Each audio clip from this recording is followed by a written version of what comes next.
right, today we are going to be putting on our Barkbusters hardware kit that gives us a nice protected handguard on our 2024 GS Adventure 1250. So this hardware kit is specific to the GS 2500. It'll fit on the GSA, the Adventure, the GS, the 850 GSA, and the part number is BHG08500NP. We also selected the smaller handguards, and it gives you, there's a little wing piece that you can put in a couple different levels depending on how much air protection you want. So if this is something you're interested in, please stick around for the video. Hi, my name is Dan. Welcome back to the channel. We are working on our 2024 1250 GSA adventure bike for what I'm going to call street use, off pavement, and some mild off-road stuff. I am not a hill climber or a rut climber or anything else, and I am making my bike capable for the things that I would like to do, which is basically do some adventure touring. I know there's a lot of videos out there where people are doing a bunch of extreme stuff. That's not me, and my bike setup will not be that way, nor will our adventures. So with that being said, one of the things that we've done, there's a theme of kind of some protections. So we went ahead and we did the stock guard structure for the lower end. We've done the cylinder head protection. We've put in some new mirrors, and now we're getting rid of the flimsy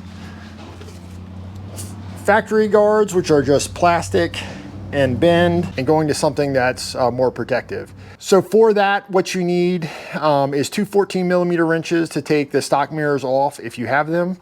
And you need a T50 Torx to be able to take the guards off themselves. Now that those guards are off, I have giant hands. I'm 6'9", 240. I wear double extra large gloves. And so those stock grips are terrible for me because my hand is so big and those grips are so small. So what we did was we added some grip puppies, which is just a neoprene cover that goes over the grips. Just use some soapy water, push them on, and it is a much better deal. It also works with heated grips, so it works out pretty good. So for this kit, you need the stock ends, which include this step-off washer and the end weight.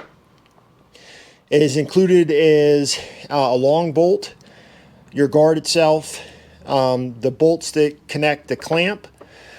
You're going to need a Phillips head screwdriver for the screws to mount the plastic guards as well as the wings, and a little bit of Loctite. Along with that, you're going to need a 5mm and a 6mm hex to tighten everything up, as well as a 4mm hex for these clamp bars. Now, a lot of folks, I watched some install videos, have taken some of the controls and made them loose to get that clamp in there. I have found that you don't need to do that. So you can take the clamp, and I'll just give you an example. So you have the clamp so you can see the step off, and that goes up to the top. And you can just, it'll go on just like that and slides right to the front. And it works that way on both sides.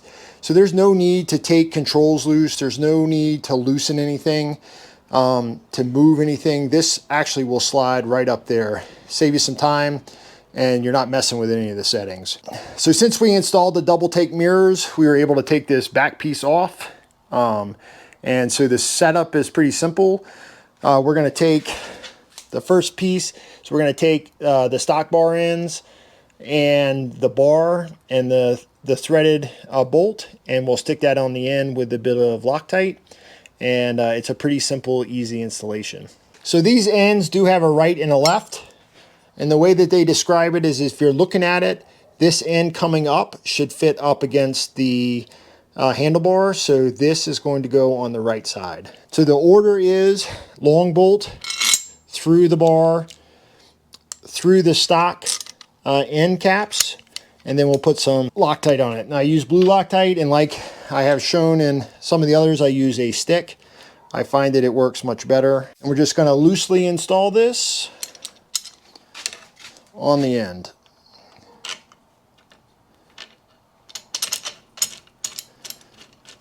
So we're going to just test fit our clamp real quick. Make sure that all that looks good, and it does. So the clamp, again, is side specific, and if it has the angle toward the front of the bike, this goes on the right side. So for that clamp, there's a long and a short bolt. The short bolt goes on the top, the long bolt goes on the bottom. We'll put some Loctite on these and go ahead and get this in place. So this takes the 4mm hex. So we'll grab the bar, and this is just going to be loosely installed right now. We just want to get the thread started so it holds it in place. I really like these, the Wera tool sets. They're European, they work. They are a little bit more expensive than everything else, but they do work really well. So I'll leave a link in the description below for these tools. You just want to snug this up so that we can get everything kind of put together. And I didn't show you this, but on the back of that bar, there's a recess, and that's what is for this. So this is your 5mm piece. We're going to put some Loctite on it and loosely install it. Now you may have to put a little bit of pressure to kind of bring everything together. See how that connection goes. And you may just have to like put your stomach into it and bring those pieces together, because that clamp needs to be as close to the mirror bracket as you can get it.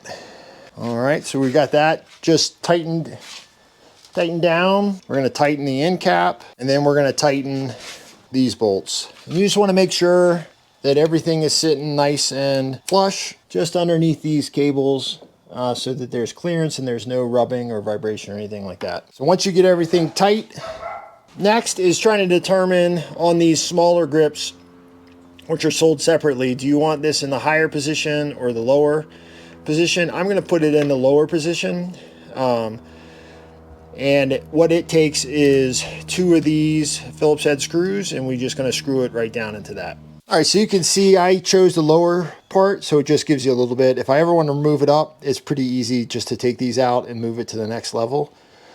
So that's the section that we're doing. Okay, so now that this is done, there are 2 screws, one that goes on this side and one that goes on that side. They correspond to two holes right here and right here. Simple bolt on. So these have got the bigger pan head on it. I'm just gonna line it up. There you go. Super simple. And now you have something here that's gonna protect your hands from if you put this thing down and you're still holding on to it, or if you hit a tree, you know that this is going to protect your hand or anything else that's on the side of you, and not going to collapse in on you. All right, we're going to go and do the other side. It's the same procedure. All right, we got it all done. Both sides. So the lever is in line with this bar, so that's where your hands are going to be. I did end up pushing this wing up a little bit. I didn't like it all the way down at the lower level, so I did take it off and put it back up. And I like the way that that looks and covers a whole lot better than the other. So that was a super easy setup. It took about 25 minutes. Again, if you're taking off, if you have the stock mirrors and you're just replacing the hand guards, you do need those 2 14mm wrenches that take off of the jam nut and the actual just the jam nut, because you can spin the mirror out, and then that T55 or T50 Torx, which is going to take off the end cap, stock end cap bolt, and then you'll be able to just slide the whole assembly up. You can use a T25 to take off the back of the guard to the arm, but it's really not necessary. So super simple, great protection. Really happy with how it turned out. Hope you guys got something from the video. If you made this long, give yourself a giant thumbs up. Think about subscribing. This is Dan, and we'll see you next time on Working on the Bike.